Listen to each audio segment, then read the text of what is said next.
So yeah, just to confirm, in terms of the recording, obviously everyone who's attending the webinar will get the recording, and then anyone who has registered and hasn't been able to make it, they would also get the recording as well. So don't worry too much about that. In terms of the presentation today, unfortunately, I do not speak French, which is a shame. So the presentation will be in English. I've done the slides in French, so if what I'm saying doesn't make sense, then hopefully the slides will make sense and you'll be able to read them, and I can share them afterwards as well. If you do have any questions during the webinar, there are a couple of options. You can use the chat function, as people are already doing at the moment. You can also use the Q&A functionality if it's a question as well. Feel free to ask for those questions in English or in French. If they are asked in French, then Frederick and Anna here, which I'm very appreciative of, thank you, who will translate those, and hopefully I can provide an answer. Without further ado, I will crack on with the webinar. We've got about 45 minutes, or probably about 40 minutes now. Shouldn't take too much of your time. And as I said, if you've got any questions or anything like that throughout, then please do say. I think that was kind of it for housekeeping, recording, the chat stuff. And apologies. Never like to start with an apology, but I will.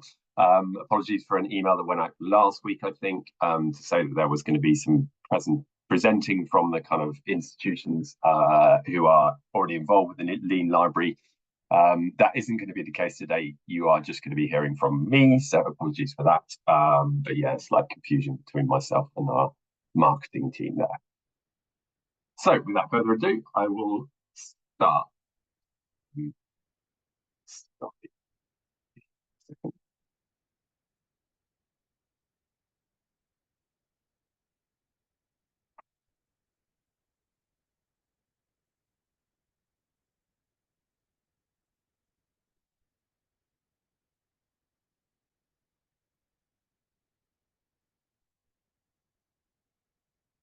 Right, watch that. So so what we're going to cover today, I will do an introduction to Lean Library and a little bit about technology from Sage. I will talk briefly about our Librarian Futures reports.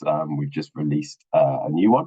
The main bulk of it is obviously going to be about Lean Library. We'll talk a little bit about some of the French institutions that use Lean Library, and then there'll be a couple of slides on a case study at the end. Okay, so an introduction to ourselves and Lean Library. So who are we? So Lean Library is part of Technology from Sage. As most of you are probably aware, Sage as a publishing company have been around for around about 60 years. They're an independent academic publisher of books and journals, and we, as Technology from Sage, as the name suggests, are the kind of tech division of Sage. So part of the kind of wider Sage business, but separate in that we only kind of deal with the technology products remit.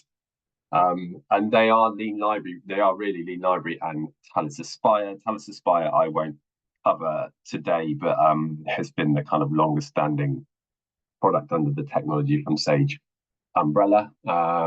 It's a reading list software management system, but doesn't form part of the presentation today or part of the Couperin deal that we had in France. So obviously the main bulk we'll talk about will be Lean Library. You will see reference there to the third point to something called Cywheel, which came under the Technology from Sage umbrella from about 2022. But it's actually now kind of been rolled into Lean Library, and I will talk a little bit about that under a different name. So don't worry too much about the kind of Cywheel name, as we don't really use that one anymore. So yeah, in terms of Technology from Sage, what do we do? Well, we facilitate learning and research by providing students with the right tool at the right time. So a little bit about Librarian Futures. Some of you may know these reports before I get into kind of the Lean Library part of the presentation. So Librarian Futures really are kind of reports that we have built over the years where we send a questionnaire, some kind of set questions, and then kind of some more some questions where people can give us perhaps longer answers and things like that. We send them out to librarians, we send them out for the students at institutions across the world. We then have contributions from other partners, depending on which report we're talking about. People like SpringShare, maybe Cite, OCLC, things like that. The first three were written in conjunction with Pearson College in London as well. So all these reports can be found on that URL that you can see on the bottom, and they are completely free to download. So those Librarian Futures 1, 2, and 3. And within the last month or so, there is now Librarian Futures 4. So this has just been released. This covers, you're probably not surprised to hear, a lot of things around AI, which, you know, yeah, lots of reports like this are covering at the moment. Obviously, it's the forefront of a lot of people's minds at the minute. So it's titled Librarian Leadership on the AI Frontier. It's the fourth version of these Librarian Futures reports, and it's free to download if you want to from our site. It's interesting to note that we've got some comparisons there on the right-hand side between some questions we asked in 2022 down the bottom and then 2025 at the top. And this question really was around about where would you start your kind of research journey if you had an assignment question, where would you go essentially? And you'd probably not be surprised to see that Google is still at the top. But second to that now in 2025 would be ChatGPT. Whereas in 2022, that didn't even exist on the list of options. So that's, I guess, just to show you, yeah, the kind of the increase perhaps. And you won't be surprised to see that, to be honest. It's actually pleasing to see that the university library website, which was tracking at about 35%, I think, back in 2022. We are now looking at around about somewhere between 50 and 60. So you can see the 2022 marker there. So quite a big increase actually, which is really good to see. And that's what we want to see, obviously. Well, what is Lean Library? So Lean Library really is quite simply looks to simplify access, facilitate discovery for the students, increase usage essentially of your holdings, and enhance visibility of the library content. That is what it is, and that is what it does in a nutshell. It's really kind of looking to try and get a change from the library as a destination where people must be going. And obviously, that's the ideal nature. We would like everyone to do that. But obviously, as we know, it isn't always the case. So what we're trying to do is to kind of put the library or your library at the heart of the kind of student research journey, wherever they are starting that journey. And we allow the full branding of Lean Library to make it obvious to the student that is something that is brought to them by the library. So it is kind of branded within your kind of institutional colours. You could use logos, all that kind of thing.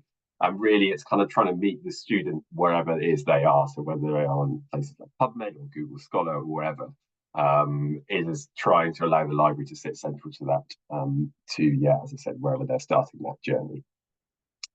And it does this by way of a browser extension. And I will come to some of the functionality in a minute. There are different versions of Lean Library, and the Couperin agreement covers Lean Library Access, which is what the majority of the institutions in France do use. But there are a couple of other versions as well, which are available from us and include some extra functionality, which I will talk a little bit about as well. So in terms of the access feature, this is probably the kind of most I don't want to say basic, but it's the probably one of the most utilized features of Lean Library at a kind of a simple level, I guess, really.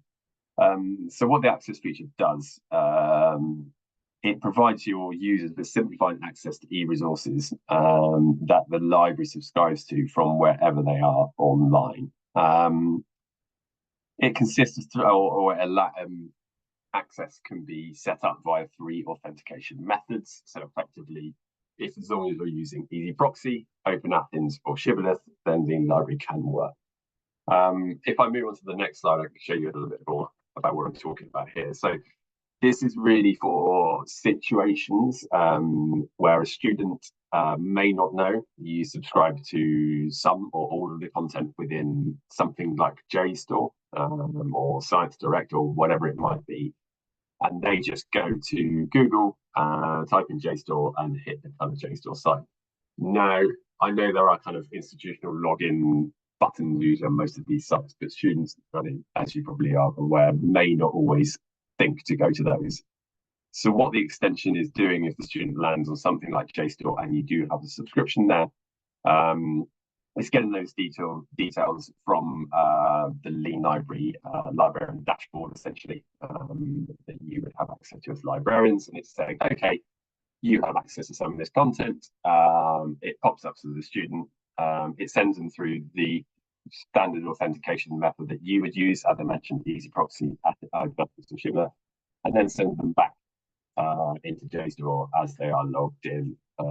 As you can see, this is done by Easy Proxy because you can see when this person is clicking get access and putting in their details, the link is then changing to the proxy link. So they are then effectively looking at the institutional version of JSTOR based on the login details that they provided.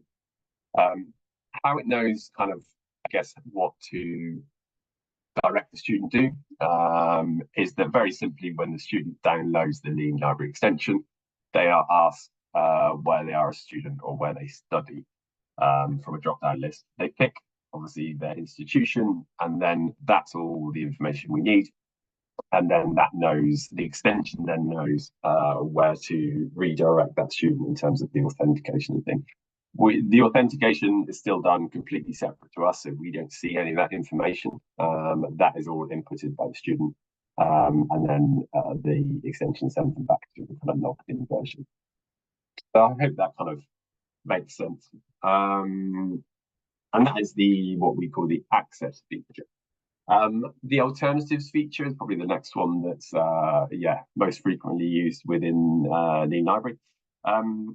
So what the alternatives feature is going to do is to provide alternative routes to discover things like full text articles, ebooks, or even print books as well. And that is versions that are held by the library, and it does that via the link resolver.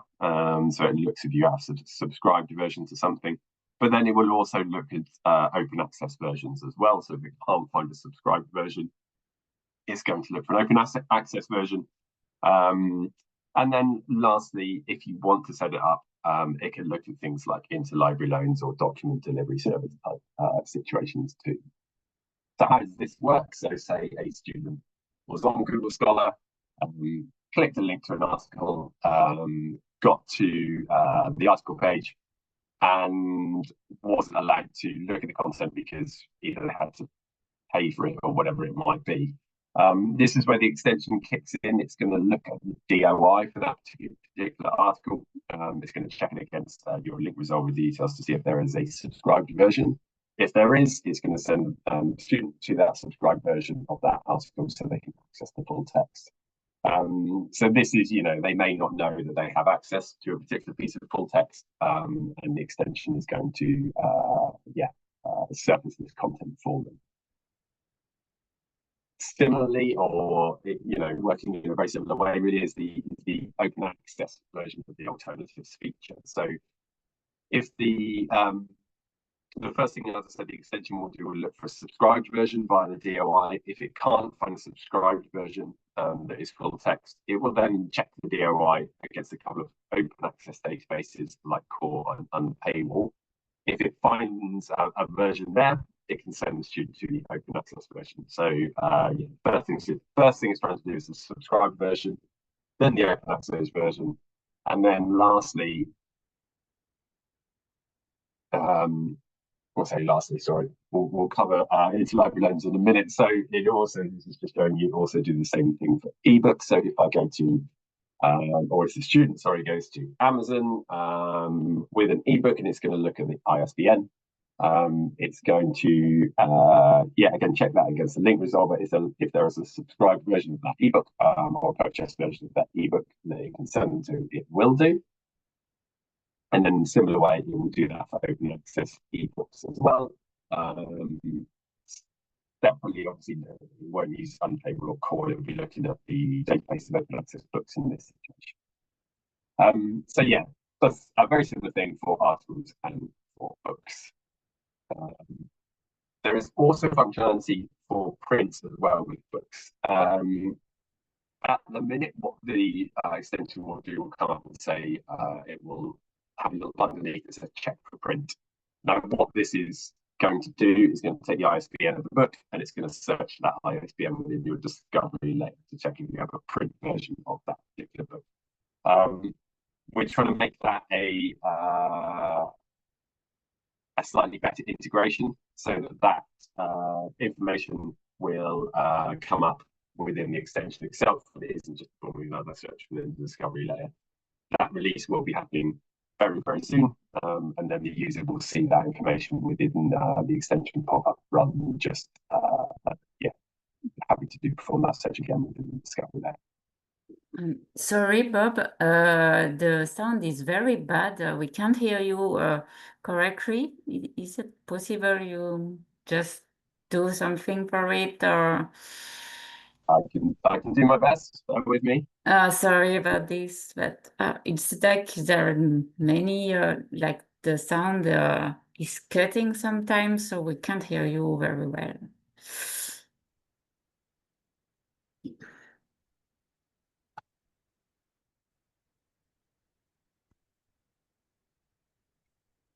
Okay, can you hear me now?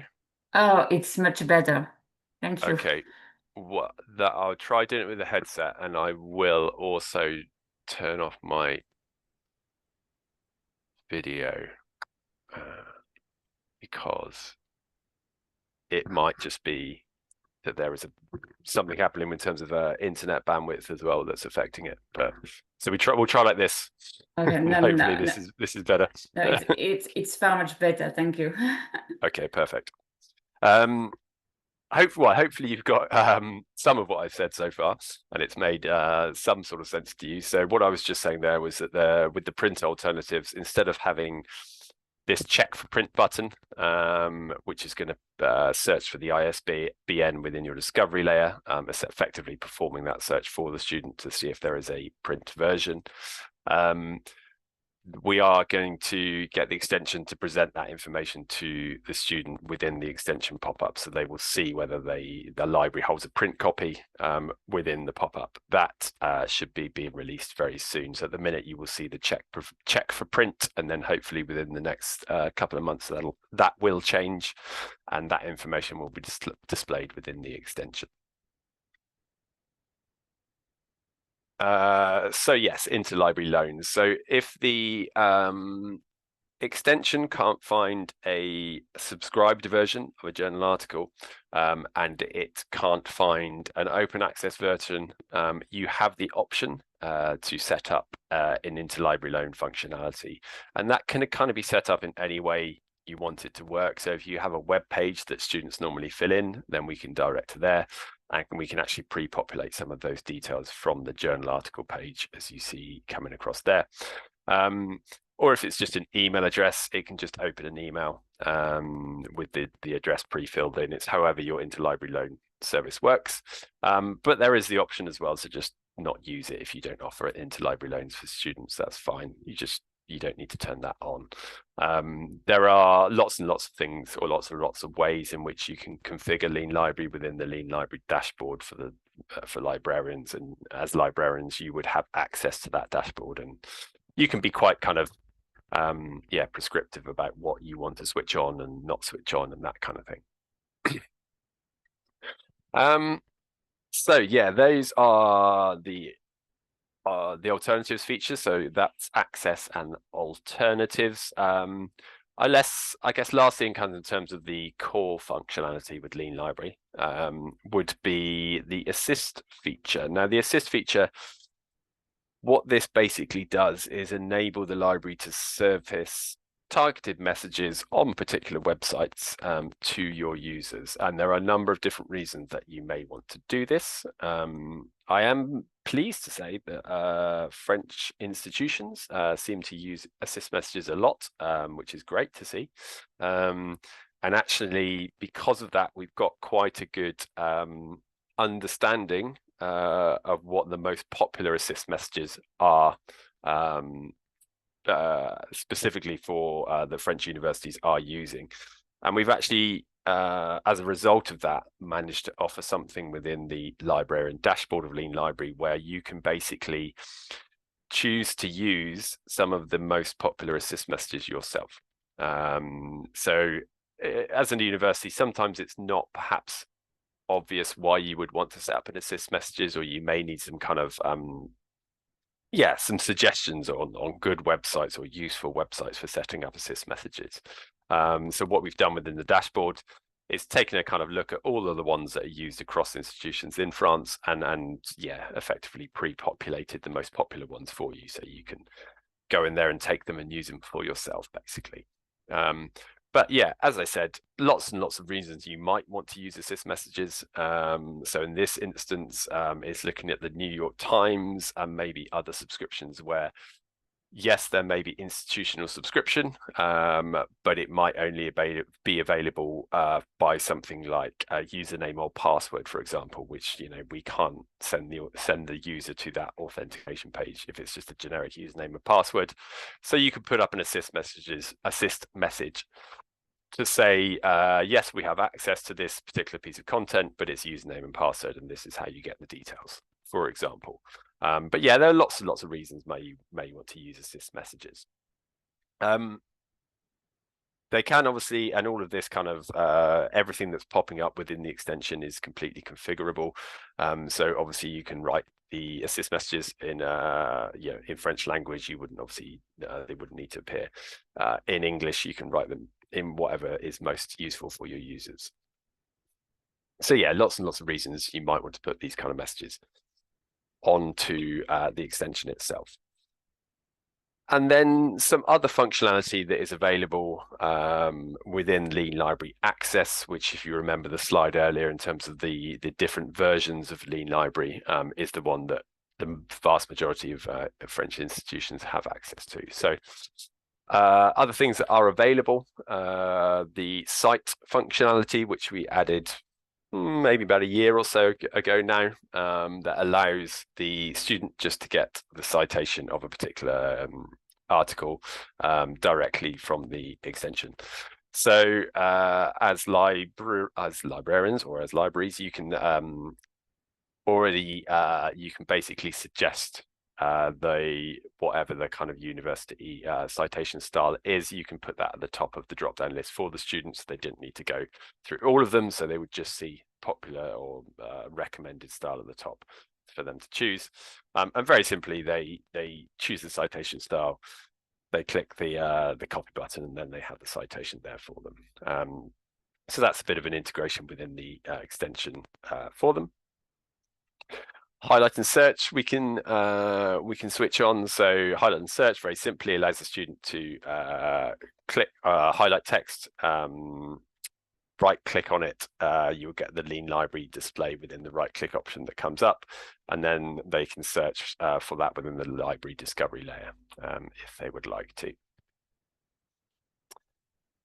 We also can set up Google Scholar so that it appears as the student's institutional version of Google Scholar. We just need the Google Scholar ID, and that means that within Google Scholar for students there is the option for them to do this themselves, but unless they know exactly how to do it within the settings, they may not realize that they can do that.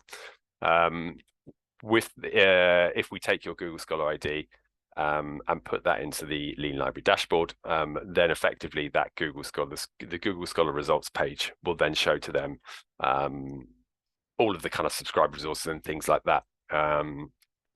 that they have access to without them needing to kind of update the Google Scholar settings or anything like that. So they can do things like subscribe to table of contents and things like that. So yeah, that's all set up within the dashboard. We then have a partnership, I guess, really with Site.ai, which some of you may know of. And what this means, basically, if a student lands on an article page, then there is the integration will show the Site.ai kind of citation mapping, I guess you could call it, really, over on the left-hand side. So if you're not familiar with Site.ai, it's a kind of a very quick overview. It will tell you things like, yeah, whether the citations are supporting, whether they're mentioning, whether they're contradicting, that kind of thing. So that's all over, kind of pops up for the student on the left-hand side. And then in terms of statistics, this is actually showing you kind of briefly what is available within the Lean Library dashboard, but there are statistics available within the dashboard for yourselves as librarians to view. Obviously, you can see things like active users and things like that within the dashboard. The next thing that I did want to show you quickly is something that I mentioned earlier, which was a product called SciWheel that was brought under the Technology from Sage umbrella in 2022. It's kind of essentially rolled into Lean Library now. And what this means is that there is effectively a reference manager, a fully functioning reference manager available within the Lean Library extension. Now, what I should say is this is not turned on by default for anyone. So there is no kind of, it's not just switched on, and users will not see it unless an institution asks us to switch it on. But because it is a fairly sizable change in terms of, yeah, what the extension can do. But effectively, it's a reference manager, and it allows the students to have access to, yeah, a fully functioning reference manager, one that's been around for quite a long time, actually. And it allows them, you know, as any reference manager would do, to manage resources, manage references, annotate resources, collaborate on projects, that kind of thing.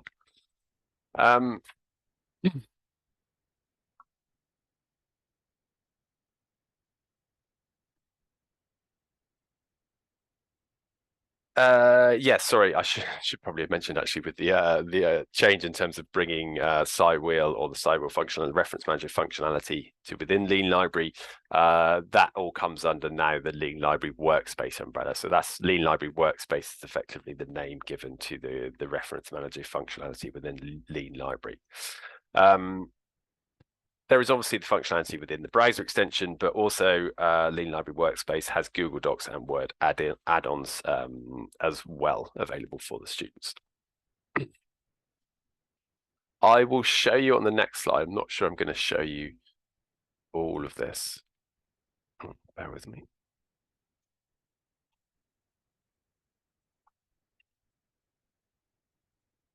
Okay, so I think this video is maybe about 4 minutes long, so I don't have time to probably show all of it, but this should give you some idea in terms of how Lean Library Workspace works and what it does.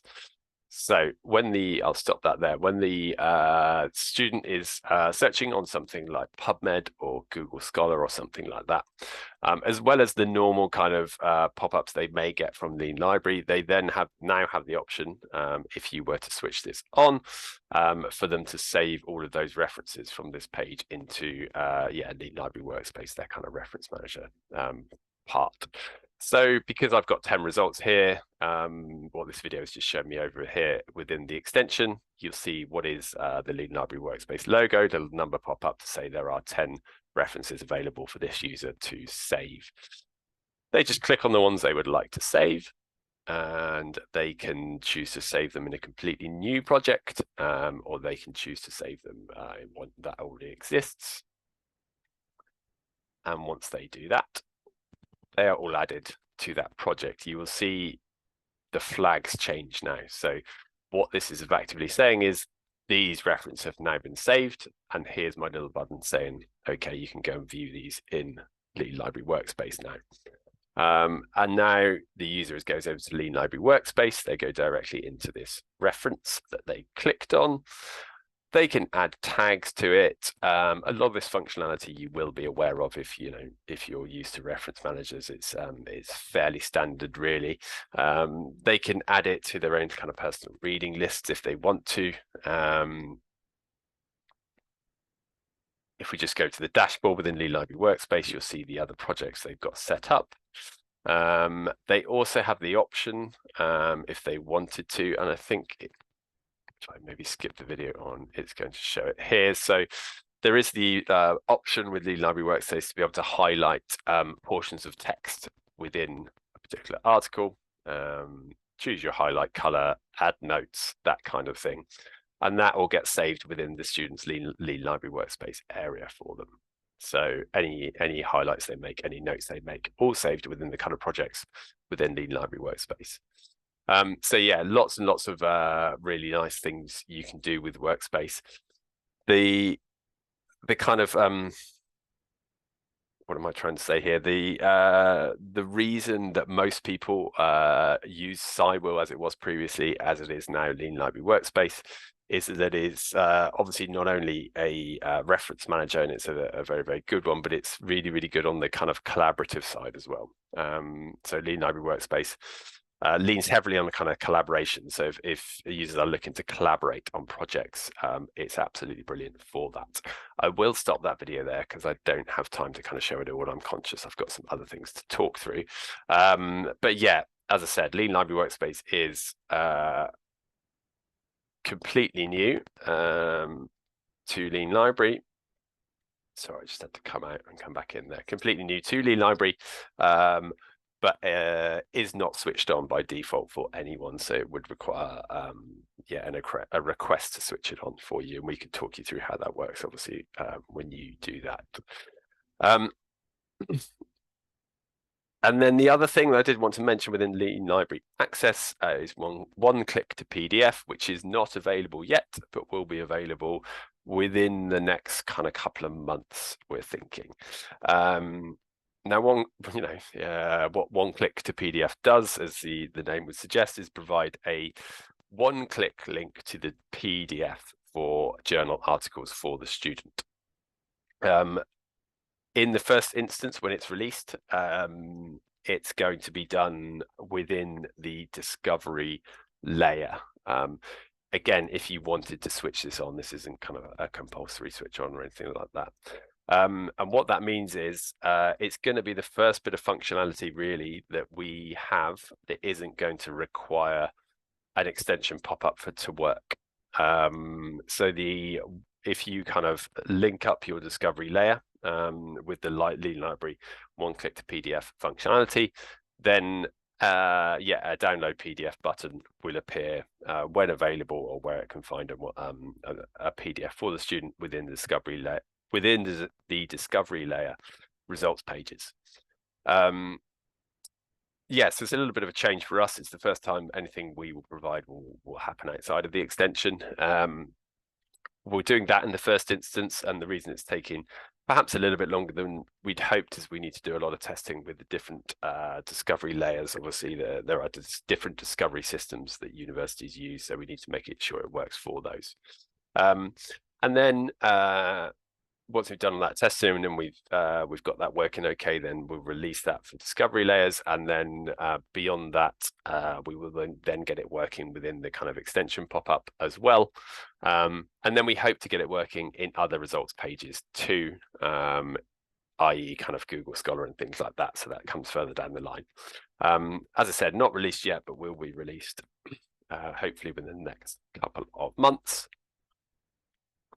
I may have to kind of go through these reasonably quickly because I'm conscious of running out of time and there may be questions, but some functionality that is available not with Lean Library Access, but with the Lean Library Futures options. I just want to mention some of the things that you can do here.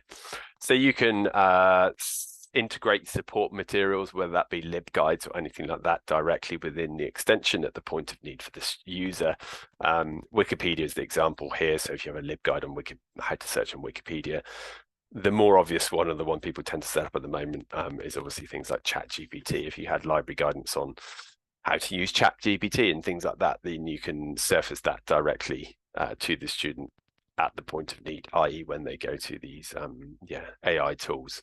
There is an integration we have with Sage Campus as well. So the student, you can direct the student to take a Sage Campus AI course, all done within the kind of browser, and then they have access to that course for free. There is quite a nice discovery tool integration we can do with Lean Library Futures as well, where if a student performs a search on Google or Google Scholar, we can replicate that search within your discovery layer for the student over on the right-hand side. So yeah, that's not quite a nice integration, and hopefully boosts usage of this library discovery system if you have one. There is then a keyword enhancements. So we can, if you have particular subscription packages that you think are useful to kind of highlight to students, you can do that on sites that aren't, kind of library owned sites, as it were. So this one is just showing an integration with something called Sage Research Methods that basically picks out the key words from Sage Research Methods and highlights them to the student when they are searching on Wikipedia. And then the student can actually click on read more and go up to the full result within Sage Research Methods 2. Sorry, struggling to say that for some reason. And then in terms of other functionality, we can integrate library chat as well. If you have a library chat functionality, we can integrate that within the extension. And we can also do things like conduct surveys within the extension. We can do quick kind of net promoter score type surveys for if you wanted to conduct any of those, we can do all that within the extension. They can be quite useful. People use them for things like if they're doing trials, or if the university is doing a trial of a particular database or whatever it might be, then you can add a quick kind of survey or poll within the extension to say, are you enjoying this database? Can you give us some feedback on it? That kind of thing. So that's typically the reason someone would use that. So yeah, that was a kind of a quick whistle stop on some of the other features within Lean Library Futures. And then in terms of, within France itself, so yeah, quite a number of institutions using Lean Library. Obviously within France, some stats. I think these are from 2024 actually, because we don't obviously have a full year for 2025 yet, but the pop-up was viewed around about 24 million times across institutions in France. The savings is, you could probably you could argue that a few ways, but it's looking at a kind of average cost of 35 euros per article in terms of savings versus open access, that is. Assist messages, as I said, very, very popular in France, used a lot in France, which is great to see, viewed nearly 2.4 million times. So yeah, lots of nice stats there in terms of the usage of Lean Library across France and some of the institutions that use Lean Library or have Lean Library. And some quotes there, and I won't go into those, and some of these people may be on the call and I don't want to kind of A, embarrass myself with trying to pronounce the French, and B, embarrass them if they are on the call. But yeah, some nice things said about Lean Library, which is great. I'm just looking at time. I probably don't quite have time to go into this full kind of case study, but it is quite an interesting one, and I can send the PDF on, which will have this information to you all afterwards. But it's just looking really at the increase of usage of library subscribed resources from a time before a university had Lean Library and after implementing Lean Library. This is back in July 2022. And you can see the implementation of Lean Library. It was around about, July 2022. And then looking kind of increase year on year from, so say August 2021 to August 2022, over 400% increase. And then you can see some of these numbers down the right hand side here. So this is all kind of pre-Lean Library. This is all post-Lean Library, and looking at usage of holdings across the library. So yeah, that's just to give you an idea of some of the kind of great results we've seen from other institutions. That was kind of about it from me, really. If anyone does have any questions, feel free to ask them. I don't know if any have been, I haven't been able to keep my eye on the Q&A, so I don't know if any have been asked in there, although I'm sure they probably would have been highlighted to me if they had. But yeah, has anyone got any questions at all? Any comments, anything like that? Si vous avez des questions, vous pouvez les poser en anglais à Rob ou en français, et Anna et moi, on traduira.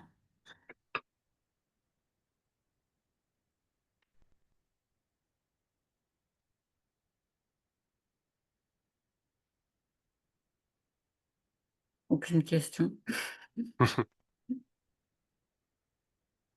Hopefully that means I covered everything then. Bon, de toute façon, sinon, Anna et moi, on reste disponibles. Vous avez sur nos mails.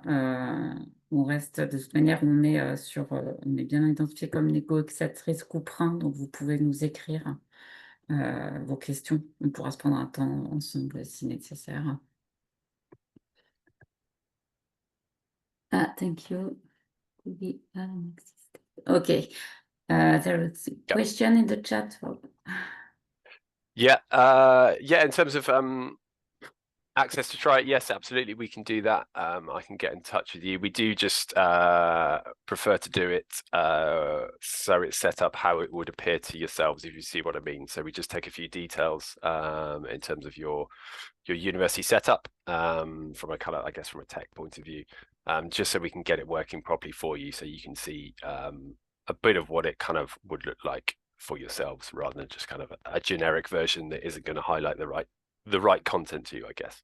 But yeah, I can get in touch and we can sort that out, but that's perfectly possible, yes.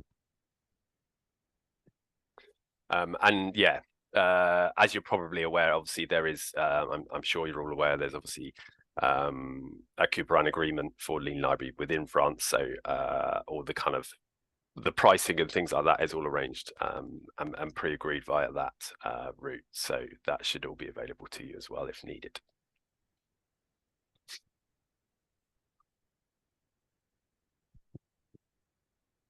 Okay, if there aren't any more questions, I think I'll probably end it there and yeah, keep to the advertised 45 minutes. So yeah, thank you all for your time.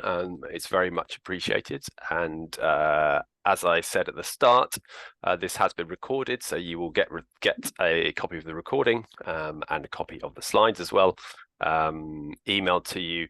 And that is the same about whether you actually attended or whether you did registered and didn't attend. Everyone will get a copy of the recording, and feel free to share that with anyone else who might be interested as well. So yeah, I think that's kind of about it from me. And I hope you enjoy the rest of your Monday afternoons, and I hope you enjoy the rest of your weeks. Thank you very much. Yeah, thank you, Rob. Merci Okay. à toutes et tous. Thank you. Bye-bye. Bye.